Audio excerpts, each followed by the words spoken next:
We're live, go for it. Good evening, everybody. Welcome. See, people are still streaming in, but we're going to go ahead and get started. So welcome, everybody. This is the Housing Equity Candidate Forum for Washington's 5th Legislative Open Seats.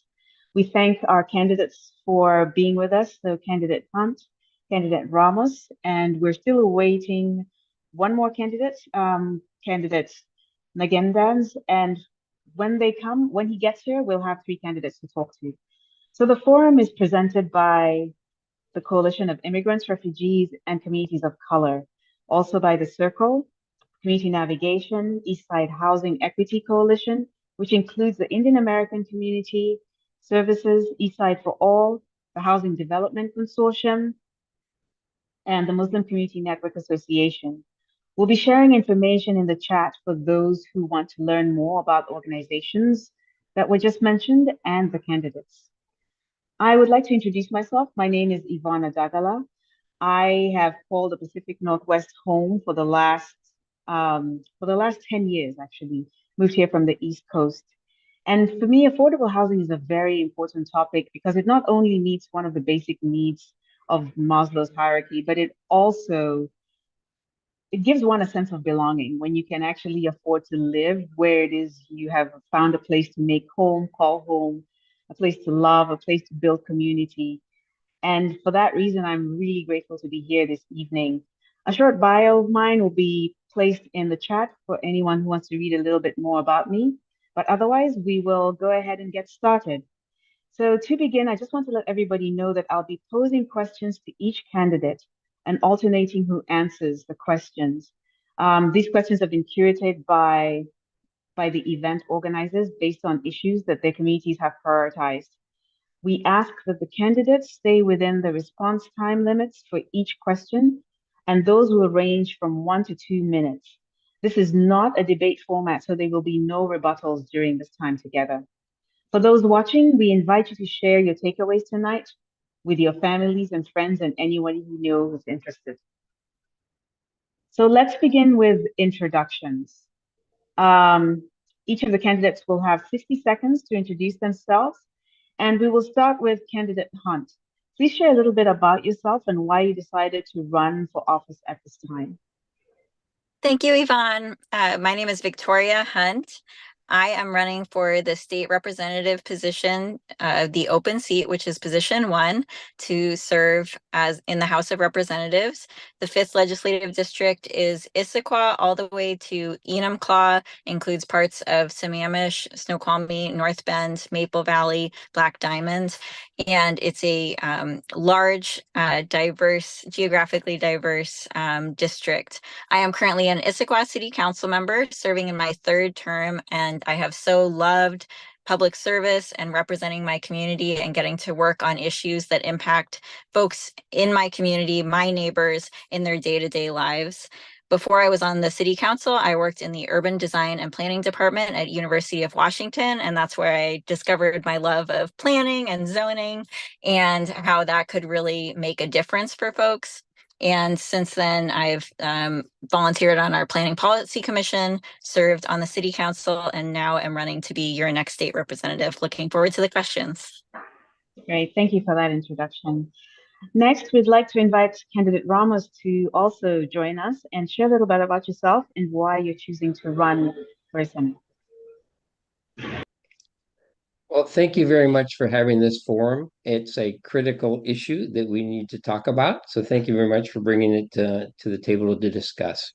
A little about myself. I've had a life of public service.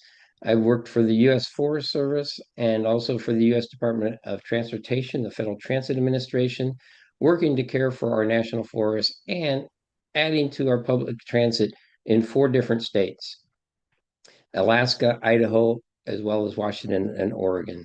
So after I left federal service, I was able to run for political office and did so with beginning with Issaquah City Council.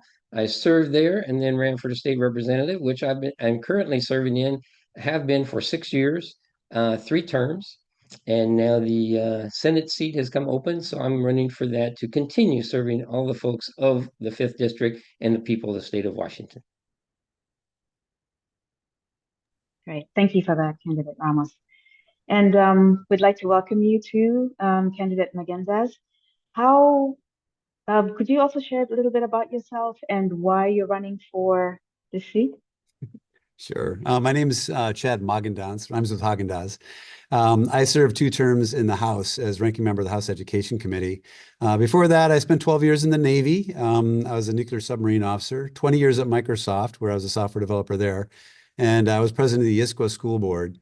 My focus has been education. For the last 6 years, I've been a full-time teacher in the Bellevue School District. And so I've got a lot of years racked up working on education policy. I was one of the lead negotiators during the McCleary years when we doubled state funding for schools over 8 years. And I've put a lot of focus into education for computer science and alternative routes to certification to make it easier for us to hire new teachers. I have a little bit of a tech background, and so I tended to focus on the Technology and Economic Development Committee and the appropriations committees. I was author of the Washington Cybercrime Act back in the day that passed in 2016. The work I did for school funding, the McCleary remedy was ratified in 2018, as well as I was a prime sponsor for the charter schools fix in the House, and that was also ratified in 2018. Great. Thank you for that introduction. It's great to meet all 3 of you.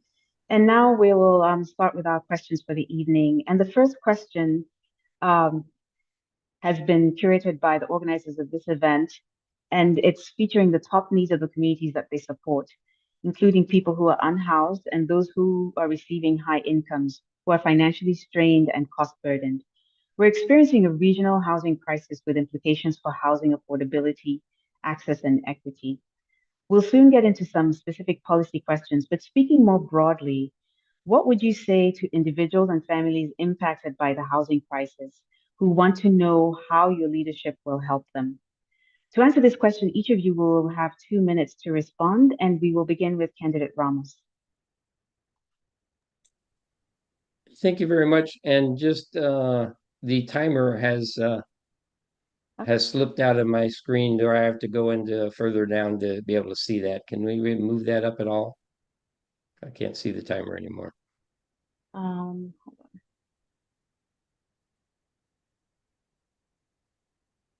I can't see the people, one or the other. Okay. Okay. Thank you. Hold Thank on, you very Bill. I much. think we just need to make sure that my square is pinned. So I think we've taken care of that. So please go ahead. Okay. All right. Thank you very much. And thank you for the question. And I would just want to say that almost everyone is impacted by the housing crisis. Few folks in the upper economic spectrum are not, and a few folks that, such as myself, that have owned a home for a long period of time are not. But the rest of the folks are. I see that in my kids trying to get established now in their 30s. I see that in all my neighbors, my relatives, anybody who's not in that one of those 2 situations I just mentioned is a critical piece. So bringing that to the forefront to talk about it is what's most important. I'm going to mention a number of times today about my voting record, because my voting record, I believe, stands for itself in the last 6 years. I have voted and supported all of our work in housing, in renter protection, and increasing the funding to housing and working with developers to build more housing. We've put record dollars into the affordable housing trust fund over the last 3 budgets, 6 years, with this last year being $500 million. We have worked really hard to step forward and understand this and put money where we believe the problem is. It's still a long way to go, but I would stand on my record on that. And my values that I have in there are going to continue in my work as I stay a public servant. Thank you. Great. Thank you for your response, candidate Ramos. And now we'll go to candidate Magendanz. How would you like to answer the question? And you have 2 minutes as well. Sure. Well, I think if you look back at the last few years, all the funding we've thrown into addressing the housing crisis has only made it worse. Yeah, I think putting government money into subsidies can only go so far because fundamentally we have a supply issue.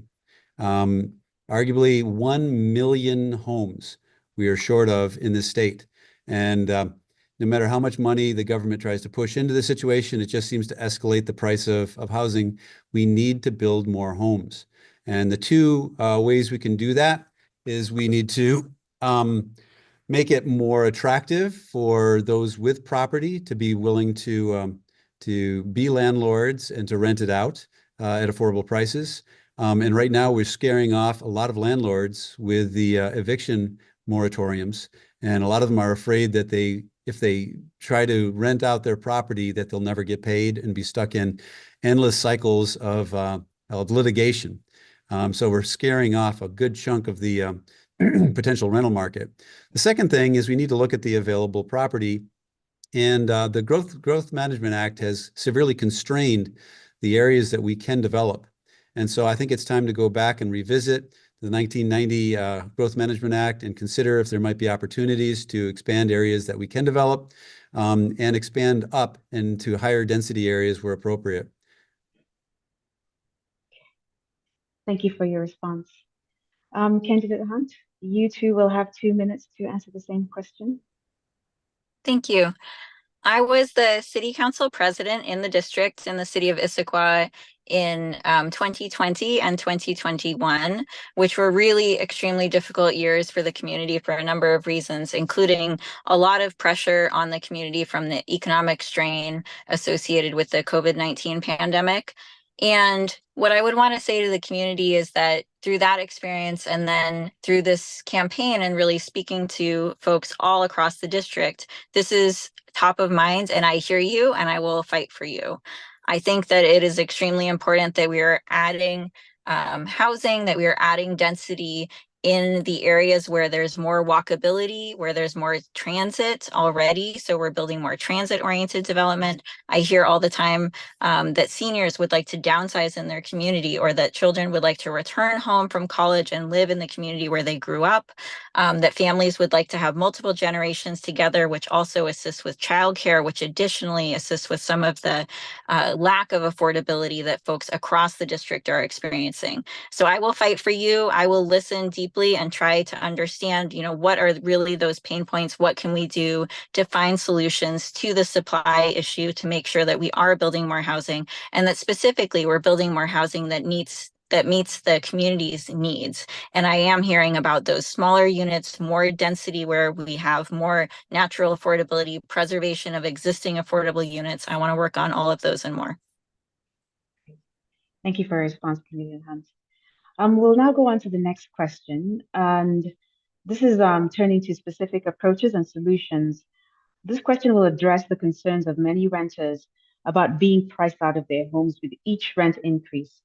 House Bill 2114 was introduced in 2024 to provide residential renters and manufactured homeowners with protections against excessive rent increases.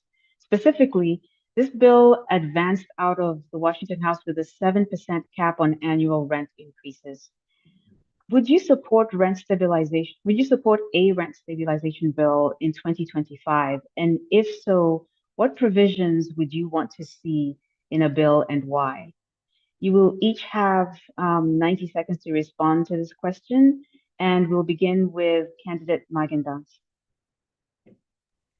So I'm not a proponent of rent control. It doesn't work. Most of the economic experts who looked at it have plenty of proof through history that it doesn't work. And what it does is it scares people out of the market. Potential landlords, potential rental properties won't want to touch additional rent control. And so they can call it rent stabilization, but it's basically rent control. And everywhere it's been tried, it's either led to slums or it's led to people running away from the rental housing market. And I don't think either of those are going to solve our problem for us. Thank you for your response. Candidate Hunt, we'd like you to answer the same question as well, and you also get 90 seconds. Thank you. A little bit different perspective. I think that right now we have evidence that there is price fixing, especially amongst some of the very large landlord companies that have a lot of buildings, a lot of units all across the region, and in fact all across the state. We know that additionally, with AI, there is additional use of that technology to make sure that rents are really jacked up as high as possible. And it's putting a huge strain on community members. I hear about community members that are really thinking, can they pay their rent, or are they going to be displaced from the community where they have a job, where their kids are going to school? And it's a huge strain. So I am in support of the rent stabilization. I think we should additionally make sure that we are working on this this price fixing issue that we are seeing. I want to work with the smaller landlords as well to understand how we can support them, but I do support rent stabilization. And it's really because of that experience, listening to the community, hearing about the huge cost burden of these rents and these really huge rent increases. Issaquah, where I am a council member, had some of the highest rent increases over the last several years, and it's much more than the 7% that was considered. It can be as much as 50 or more percent, and it's really just not tolerable. So I think we need to get that under control, and I would support a rent stabilization bill. Great. Thank you, Candidate Hunt. Candidate Ramos, we'd like to hear from you too, and you will also have 90 seconds to answer this question. Thank you, and thank you very much for this question. This is what we need to do to sit down and talk about these issues. I tell you that I have a record, and it's public, and I voted for the rent stabilization bill in 2024. So you have that on the record for me. It's not just words. And to go on to why some of this is required, again, I want to work with particularly the smaller landlords, the independent folks, and so forth, to make sure we take care of them and protect them to keep their rentals in the market. But as Councilmember Hunt said, we have some very bad actors. We have some corporate landlords that are just jacking up rents way high, just like some other folks are taking advantage of the economic situation in other industries as well. And that's the part we need to get a hold of. So we need to reduce those bad actors and protect against them. While we're doing that, I say we need to protect the others. I've looked at that, and I can tell you, like my kids, they're in a house and or an apartment, and they have a year lease at a reasonable rent. And when that year is up and they go to renew, all of a sudden their rent is going up astronomically. That's right here in Issaquah. And they can't stay in that apartment because it's gone up outside their budget. That's a thing that really hurts. And that's what I'm seeing in the community, that hearing you and what we need to work on. Thank you. Thank you, Candidate Ramos. For our next question, the state legislature has enacted tenant protections against evictions and discrimination over the last several years, including just cause termination and right to counsel for low-income tenants. Some of these protections have recently been attacked for contributing to the eviction court backlog and operational challenges in housing. Will you continue to support these recent tenant protections? And how will you ensure the effective functioning of right to counsel? You will each have 90 seconds to respond to this question, and we will begin with Candidate Hunt. I am extremely honored to have the support of the Washington State Association for Justice, Justice for All group. And one of the things that they really impressed upon me when I was speaking with them is that access to the courts is really an important part of our judicial process. And really, we can have these laws in place, but if folks don't have access to the court, then those laws are not being implemented justly. And so I absolutely would support the right to counsel, making sure that we have those resources, making sure that the information is available to folks so that they can access those resources, so that they have trusted people that can explain to them their rights, their laws, and how to to get access to those resources. I will mention as well that Issaquah is a full service city. So I'm a council member here in my third term, and we have, in addition to a jail, we have a municipal court and a therapeutic court. And oftentimes making sure that folks have access to resources is an important part of the helping people get back on their feet. And I would want to make sure that that is fully supported, that folks have the resources, especially the right to counsel, and that there isn't a backlog, and that they know that those resources are there for them. Okay. Thank you, Candidate Hunt. And now we'll go to Candidate Ramos. You two will have 90 seconds to respond to the same question. Again, thank you for this question and our discussion we're having today, which is just most important to have. And again, I'll stand on my record. I actually voted for these protections that we have in place now. Over the last few years, we've done a number of tenant protections, and I will fight to keep in place what I voted for already. This is just part of it. And as I mentioned previous also, we try to have a level playing field so that one party is not over having more power than the other. So keeping the renters and landlords in equal footing so they can work their situation out together is most important. So that will keep renters protected best, and landlords as well in the long run. So I voted for it. I've been endorsed by Justice for All, Housing Alliance, and so forth. So it shows that other folks believe that I have these values and will stick with them. Thank you. Thank you for your answer to that question. Our next topic is going to be housing equity. And for the first time ever, cities are required to plan for and Do I not get to accommodate. answer that one? Oh, I'm sorry. Did I miss you? I am so sorry. No worries. Please forgive me, Candidate Magendanz. Would you like me to repeat the last question since I had No, missed you I've just got it. before? I've got it right in front of me Okay, right now. perfect. So as far as renter protections, I think the renter protections are well intended, but they have gone a little bit further than I think is best for the market right now. And many landlords are saying that the new protections drive out good property owners and again make the supply even smaller for renters. As far as the effective functioning of the right to counsel, I'm a big believer in that. Anybody going to court should have right to counsel, and so we need to focus on funding the legal support organizations that provide low-income tenants facing eviction. And this is something that, I'm not usually promoting additional funding, but this is one of those cases where it is appropriate so that our courts are serving those tenants better. And right now, I think much of the backlog in our eviction courts are because of we just don't have the resources that we need. Additional courts, additional judges, additional legal aid to make sure that we deal with this backlog that frankly has been building up for years. I also would want to focus on outreach and education. There are a lot of community groups that just aren't aware of the protection that they have and the rights that they have as tenants. And so we need to make sure we get out to those communities and, when in whatever language is appropriate, because there are systemic inequities right now, and they need to be addressed by tailoring legal assistance to marginalized communities that may not have the language skills and the means in order to represent themselves well. Thank you for your response and for your grace for my oversight and skipping you. All right, now we will go to the next question around housing equity. For the first time ever, cities are required to plan for and accommodate housing, affordable housing to all economic segments of the population, including emergency housing, shelters, permanent supportive housing, as outlined in House Bill 1220. And despite these requirements, some jurisdictions continue to restrict or reject the sitting of this housing.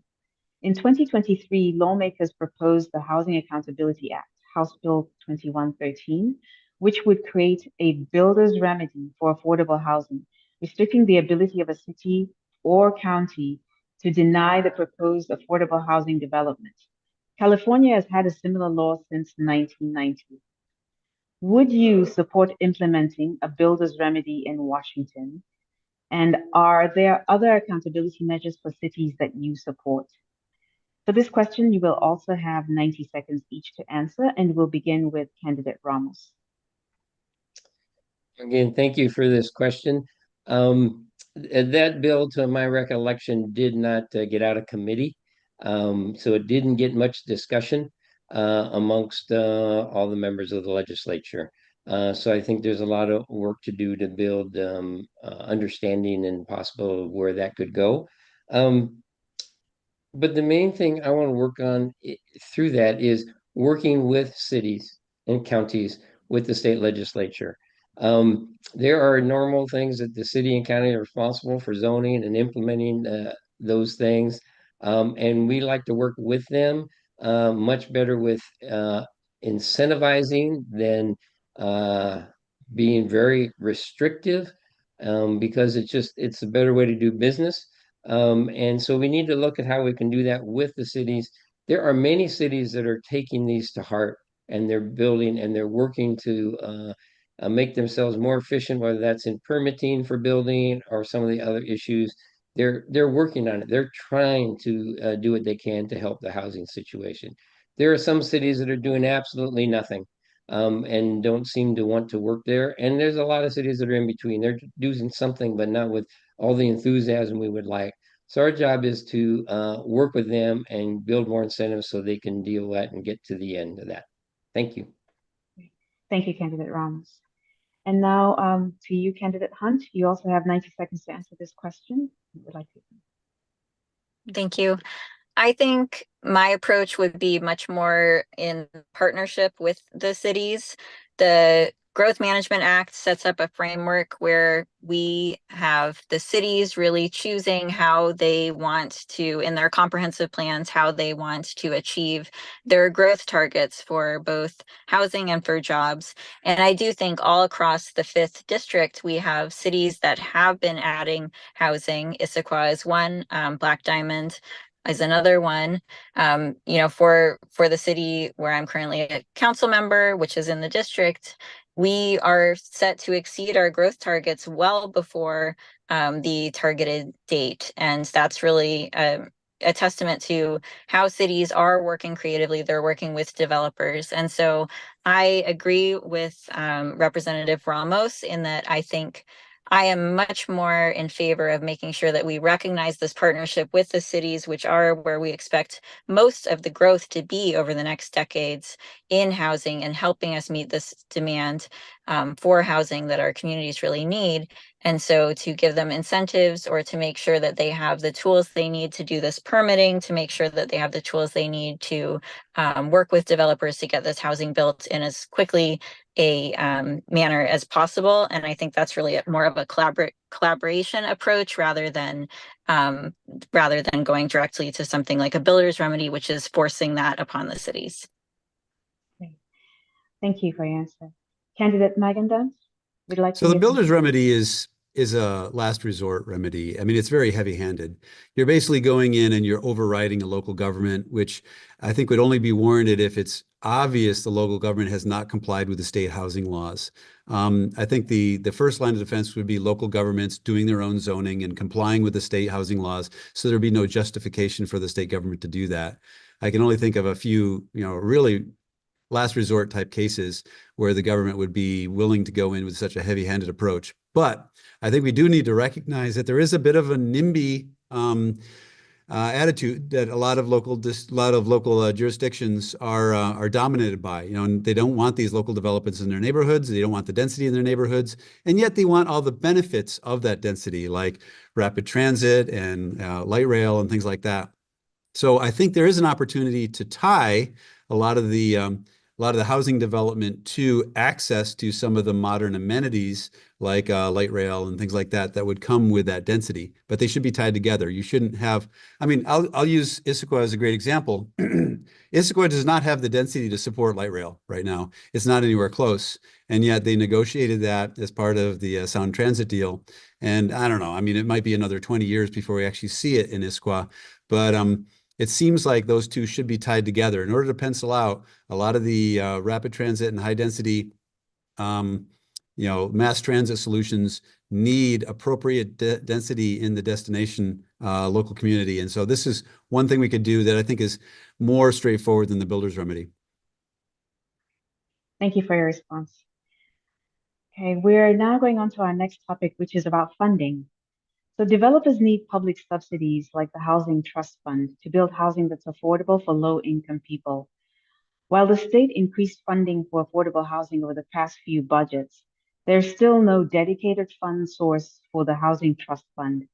And we understand that we're going into a difficult budget year. What are your specific commitments to scaling up investments in affordable housing? And do you support new dedicated funding tools at the state level?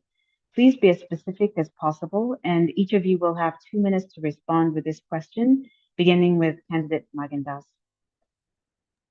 So I'm obviously not a fan of subsidies, but I think they can be done well if they're focused in partnership with building supply.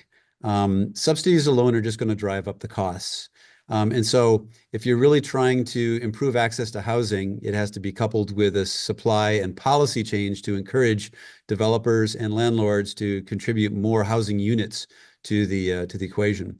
I've seen a lot of very poorly designed subsidy programs, and so that's why I'm generally very skeptical of that particular approach. But vouchers, for example, seem to be a good mechanism where the actual tenant is in the position to actually shop around for the best bang for their buck when it comes to housing. That's generally where I tend to focus. But they are bureaucratic hurdles. They have a stigma associated with receiving assistance. And then, it still comes down to availability. Is there the supply? And without that, we're just driving inflation for the housing market. Great. Thank you for your response. And now, candidate Hunt, we'd also like to hear from you, and you also have 2 minutes. Thank you. I do support having a dedicated funding source for the Housing Trust Fund. This will be my first, if I am honored to serve in the state legislature, this will be my first time serving at that level at the State House of Representatives. And so I have a lot to learn, but I do know that making sure there is a dedicated funding source is extremely important. We've seen that for infrastructure. We've seen that for public education. We really need to make sure that it's prioritized, and that what that means when budget comes around is that there is funding set aside and that it can't be swept into some other use case. I also support making sure that the cities have the permitting tools that they would like. So for example, right now, cities are paying for individual software. They would like to have one permitting software that they could all use. And so I would like to make sure that we're giving cities tools like that, so that they can be partners with the state in building out housing. And additionally, I support really creative solutions, like I've heard from the community time and time again. For example, making sure that it's very easy to create, easy and accessible to create housing land trusts. So we often hear about land trusts for conservation, for example.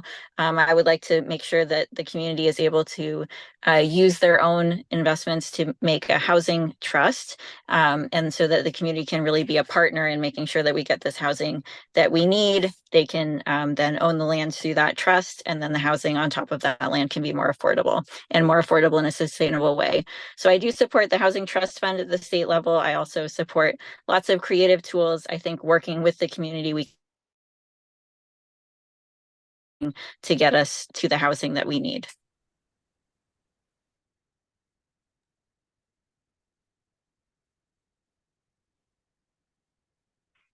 Okay. Candidate Hunt, can you hear? Yes, I can. Could you not hear me? For a second there. Okay. Okay, thanks. All right.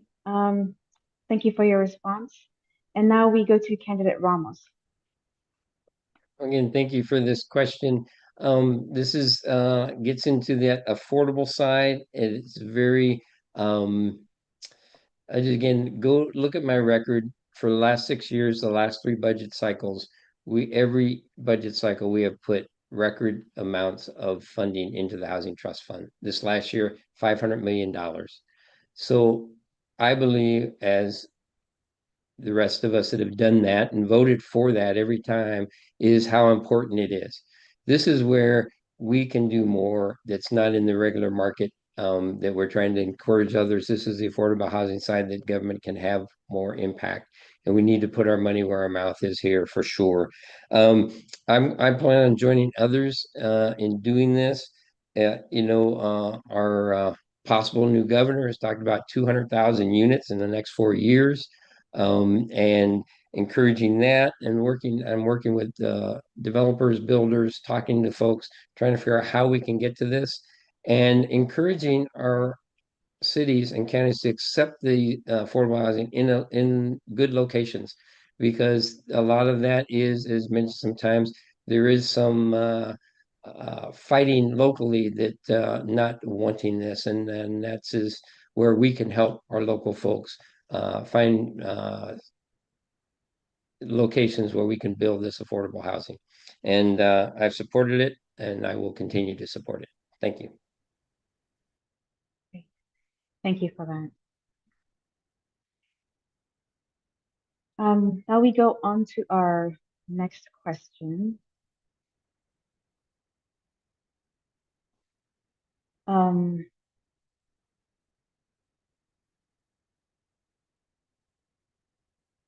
Sorry, that was just one. Here we go.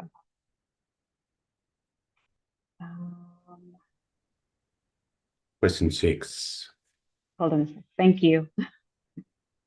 Thank you very much. So we're now going to turn to housing supply and abundance. Washington has a deep housing shortage and needs an abundance of new housing to support workers, immigrants, and new families. A key way to address this shortage is to allow more homes to be built in more places, through reforms to restrictive or outdated zoning rules. In the past few sessions, the state legislature has passed laws such as House Bill 1110 that require cities to allow for middle housing types in residential neighborhoods, and House Bill 1337, the accessory dwelling unit bill. However, many local jurisdictions continue to restrict multifamily homes in neighborhoods or lack of resources or political will to address housing issues at scale. Do you believe the state should do more to allow for abundant housing? And what specific additional state level actions on land use would you support? You will each have 90 seconds to answer this question, and we'll begin with you, candidate Hunt. Great, thank you. I think it's a great step to make sure that cities are allowing for ADUs and for missing middle housing types. So this is the duplex, triplex, fourplex, townhomes that so many of our community members would really like to be able to have access to, would like to move into, but really just there aren't those options for them. So I am supportive of that. I will say from my experience that having the ability to do that is one thing, and then having it actually be built, and especially be built in a timely fashion, is another. About 7 years ago was part of our effort in the city of Issaquah to make sure that we had incentives and that we had plans, and that we were really encouraging folks to build ADUs. Despite that, we really haven't seen it take off. And so I think that making sure we're working really closely with our cities to make sure we understand what kinds of housing they need, what are the barriers to that, working with them to make sure that the permitting is as streamlined as possible, making sure that the state isn't passing laws that are making the permitting actually unintentionally more complicated, that we're reducing the red tape, that the state is really working hand in hand with the cities to make sure that they're able to add these housing types, I think would be the approach. Thank you for your response. Candidate Ramos, we'll go to you next, and you'll also have 90 seconds. Again, thank you for this question. And how do we do this? Just to start a little bit, as the vice chair of the Latino Democratic Caucus, and as a member of the Housing Caucus, these are exactly the things we're working on right now. Between now and January, we're in much conversation, bringing people together to determine the best way to make some of these moves. So this is a time in the interim where we really work on the details of these bills on how to increase housing. That is what is most important for me in the long run of the whole housing issue, is to balance that supply and demand equation to where the long term it is functioning better on its own than without a lot of government interference. That's what we have to do now. But I want to do that because we have just folks that are leading that. I'm going to be working with them over the next couple of months to bring these bills to fruition and introduce them in January. And this is where it's all going to be. Like I say, with the support I've got of almost every Democratic House representative and senator, I've got the housing leaders, Representative Alvarado and Representative Bateman, working with those folks to show the people that are working with me and I with them to get this problem solved. Thank you. Great. Thank you, candidate Ramos. And the same question to you, candidate Magendanz. Thanks. Well, in addition to the zoning reforms that Victoria mentioned, we would definitely focus on streamlining the permitting process. Those delays and costs are really driving development away. And if we can encourage more builders to enter the market, that's going to generally address the supply problem. State and local collaboration is an area that I'd really like to focus more on. The urban growth boundaries, as they're set right now, have a lot of urban growth islands. And there is very inadequate infrastructure to the arterials that are serving transportation infrastructure to those islands. So people are living in Issaquah, living in Maple Valley or Black Diamond, and yet they're working in downtown Seattle or Bellevue. And frankly, the state has not been investing in the infrastructure needed to provide transportation for those commuters. And I think the state can provide that in partnership with a commitment from the local communities to meet the local jurisdictions to meet their housing needs and their own infrastructure needs when it comes to like water and sewer and parks and recreation, things like that. So I think those kind of state and local collaborations where the state is, definitely adding value to the situation by transportation infrastructure would be an appropriate incentive to get locals to be willing to have conversations about higher density housing. Thank you for your response. And on this same topic, solving Washington State's housing crisis will require a deep commitment to building new homes at a range of income levels, at a various range of income levels and types. We also have to maintain and operate housing after it's built. As we see insurance premiums and other operational costs rise, housing providers have identified the critical need for more operational support to sustain affordable housing that has already been built. So how will you work to support existing affordable housing operations and capital funding needs? You will each have 60 seconds to answer this question, and we will begin with candidate Ramos. Well, thank you very much. It is most important, excuse me, to make sure we keep the affordable housing we have. That to me is important because replacing it is extremely difficult and costly. So the focus I will have is definitely to make sure that any existing affordable housing is kept in affordable housing, and continue to work, as I mentioned, with others to support what's needed for that, whether that be in transportation sector, which I work closely in the transportation committee to make sure we have the right transportation to get to serve these areas, and infrastructure is critical. We've gone back in the last transportation package to help go back to some of these communities where transportation projects have been a harm to their community and repair those harms so that they have better services than they had in the past. Thank you very much. Thank you, candidate Ramos. And the same question to you, candidate Magendanz. So I think focusing on streamlining the process so that there's less administrative and regulatory process for these housing providers to access the funding, and then partnering with the private sector to encourage collaboration between public and private developers. Those would definitely be a good start. One of the things that we get a lot of pushback from local communities is when you have housing developments that are focused on, frankly, homeless who are dealing with substance abuse and mental health issues, is that the housing provided would be coupled with treatment programs, and having a hard requirement that they're enrolled in a treatment program and making progress towards becoming clean and sober. I think those are those are things that will probably help those communities accept low-income housing more in their neighborhoods. Thank you for your response. And now the same question to you, candidate Hunt. I am extremely honored to be supported by healthcare workers and long-term care workers, folks that are able to provide the mental health and the behavioral health services that we know are really, those wraparound services are really important, especially for successful housing that really meets the needs of people, especially at those very, very deep affordability levels, housing for folks with disabilities as well. And so I really want to make sure that we are developing the workforce and supporting the workforce that provides those truly essential services that make that part of the housing continuum serve our community members. So I would want to focus in on that because I know there is a shortage of folks that are able to provide those services. Additionally, I would want to make sure that I'm working with our cities again.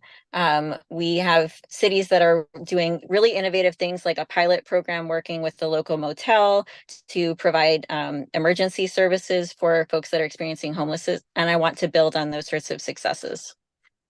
Thank you, candidate Hunt. And I want to thank all three of you for your thoughtful responses tonight. And we're now at the point where we are going to be listening to your closing statements. So can each of you please share why you believe you're the best choice for voters in the district, especially those who are experiencing a lack of housing stability? We'll start with candidate Magendanz. Sure. I'll be the first to admit this isn't my area of expertise, and so I would rely heavily on advice from your members to on how to approach this most effectively. I think at my core, economics must apply, and so I look for solutions that have proven results and are just more than virtue signaling, but will actually have lead to long-term solutions. My focus has been education, and so I see my kids. I mean, if you can see right here, I'm in my classroom right now. These kids are coming to me saying, "I don't think I can afford to live in King County." And you know, as a parent, I don't want my kids living in my basement either. So we have a problem to solve here that's making Seattle less of a destination than it has been in the past, and we definitely need to address that going forward. And it's for these kids who we need to help solve that problem. Why should you support me? Well, I'm much more than just this one area. I tend to focus on other areas like education, technology, energy, and appropriations. I was endorsed by the Seattle Times last week. I was endorsed by 5 out of the 6 municipalities in the 5th District Coalition of Mayors that came together. And that includes Issaquah, North Bend, Renton, Black Diamond, Enumclaw. And so, you know, for someone, a Republican to get endorsed by a group like that is fairly unusual. I am a very independent voter. If you actually look at my voting record, I'm the least likely to vote party lines of anybody who's served in the 5th District, going all the way back to when they first started publishing the results back in '91. And so I'm running against the most partisan voter. So if your goal is to just vote for somebody who's going to vote party lines, you should definitely vote for my opponent. But I'm going to care about each individual policy, and I'm going to take a thoughtful approach to each one of them that's going to involve more than just being a lemming. I want to actually know that these are more than virtual signaling, are actually going to move the needle in the long term. Thank you, candidate Magendanz. And now we'll go to you, candidate Hunt. Thank you so much, Yvonne. And thank you so much to all of the organizers and all of the organizations that put on this forum this evening and the opportunity to speak with you all about my positions on the issues. Again, my name is Victoria Hunt. I'm running for the state representative position 1 to serve the 5th legislative district. And I'm a working mom, I'm a scientist, and I have been working in the community as a public servant, now serving my third term on the Issaquah City Council. So I really want to hear directly from folks in the community, understands the issues deeply, use data, but also use those personal stories about how the decisions I'm working on are going to impact folks directly. I am extremely honored to be endorsed by the Seattle Times, and in that endorsement, they focused on my transparent approach to governing, my commitment to transparency, my commitment to making sure that folks understand exactly where I'm coming from, and then also my collaborative nature. Very honored to be endorsed by many of the mayors across the district and really wanting to work with those cities. And I'm actually, as you may notice, it's getting darker and darker. I'm in a parking lot here. I'm about to go into my city council meeting at City Hall, and I'm extremely honored to be endorsed by all of my fellow city council members, as well as the mayor in Issaquah. And it's really, I think, because I'm dedicated to working, to getting results, and I would love to serve this community. Great. Thank you for your response, Candidate Hunt. And now to you, Candidate Ramos. Well, thank you very much, Ivan, and to everyone who's put this forum on. This is the critical issue in front of us. As your state representative for 6 years, 3 terms, I have been working on many issues, focusing on other things as well. But this year, it's very clear this is my #1 issue of housing, and I'll be working on it over all the other issues this year because it is the most critical piece. I'd like to talk about some of the folks that are supporting me. I've got over 150 endorsements from groups such as labor, transportation, teachers, nurses, firefighters, police, equal rights groups, the Washington Housing Alliance, folks that are supporting this type of work and need housing in this area as well. I'm endorsed by 5 of the mayors in the 5th LD, and almost every single state representative and state senator has endorsed me. This because I work well with others and will get the job done. This is what matters, getting this job done. It is the most critical piece. And I promise you, I will be focusing on this. In contrast to my opponent, who has no endorsements from these kinds of entities, has very few endorsements except from the public rights group or property rights group, excuse me, and realtors, does not work in this arena at all. And that's where that is a big difference. My values, you've seen them for 6 years. They've played out. You can see my votes. I work well with others. We work in a bipartisan way to get these solutions going. And those endorsements are just critical as I work with the Housing Caucus and all those representative senators that are, again, working on this to bring good solutions forward in January. And I thank you very much for bringing this forward. Thank you for your time, and hope to talk more with you as we bring this to solutions to this problem. Thank you all for your responses. And before we conclude, we'd like to share another event opportunity to our audience to meet the candidates in person at the East King County Asian Pacific Islander Coalition Candidate Roundtable. This in-person event is going to be taking place this Thursday, October 24th from 6 to 7:30 p.m. at the North Bellevue Community Center. Join co-hosts for an evening of relaxed conversations and questions with local, state, and House candidates for the 41st, 45th, and the 48th legislative districts. We'd also like to take a Hey, little... Yvonne. Sorry Yes. to interrupt. We're going to skip ahead in the script to the conclusion bit. We're not going to do the poll tonight. So if you, in your script, if you just go ahead to the in conclusion after the poll. Sorry for the change. No worries. So hopefully everyone makes it to that event on Thursday. And in conclusion, we would like to thank Candidate Hunt, Candidate Magendanz, and Candidate Ramos for once again joining us this evening. It has been a valuable opportunity for our communities to hear from you. And for more information about the candidates, please visit their campaign web pages, which will be listed in the chat. We also thank our co-hosts and sponsors, the Eastside Housing Equity Coalition and the Coalition of Immigrants, Refugees, and Communities of Color. You can also connect with the co-host organizations whose information will be posted in the chat as well. And if you're eligible to vote but not registered, you have until next week, October 28th, to register online or by mail. and you'll have until 8 p.m. on election day, November 5th, to register in person at the county elections office. Please see information posted in the chat on this. We encourage you all to share something you've learned tonight with at least one other person, and thank you. This wraps up our forum for the evening, so thank you very much for joining us. Good night, everyone. Good night. Thank you. Good night.